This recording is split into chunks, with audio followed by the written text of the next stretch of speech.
The fact that Australia is going to introduce electronic health records that are actually person controlled, that you get to control who sees what, I think is a fantastic innovation. I think it's exciting that we're actually moving towards something like this. Having worked in a system which, when it was first thrown on us, the electronic, triage and medical records and everything like that, and everyone going, oh, I don't like this, it's going to make more work for us.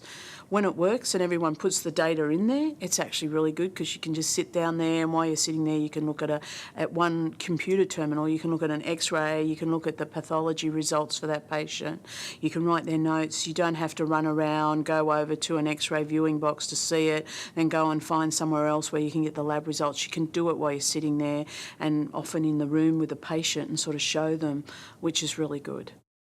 I could simplify my life by actually doing most of my dealings with my GP if he was empowered by having that coordinating function that an e-health record would provide.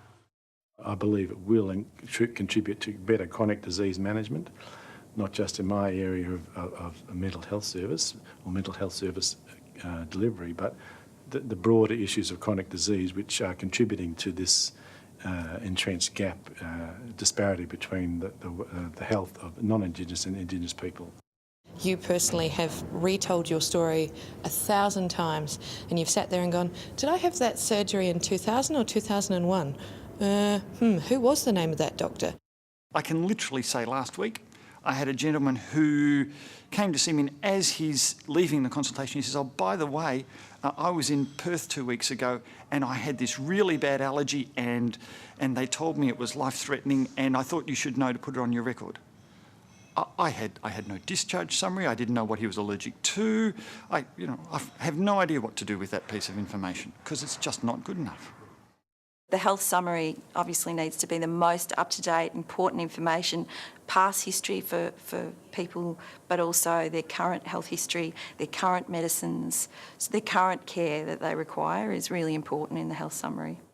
I think that increasingly both old and young doctors are getting very used to the technology. It'll be a challenge for us as we develop new tools to make them easy to use and work within the workflows that doctors are used to.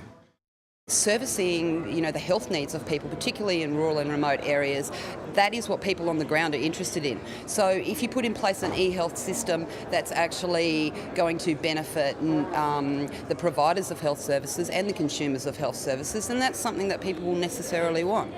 I hope that we stop the waste. I hope that we stop the errors. I hope that we stop I hope we make it better for patients. I hope that, a mother who's got a child with a brain tumour doesn't have to carry a compendium for what has happened to that child since it was born, so that she doesn't have to worry about taking the kids to Queensland. And she can, the information is transferable. That's what it's about.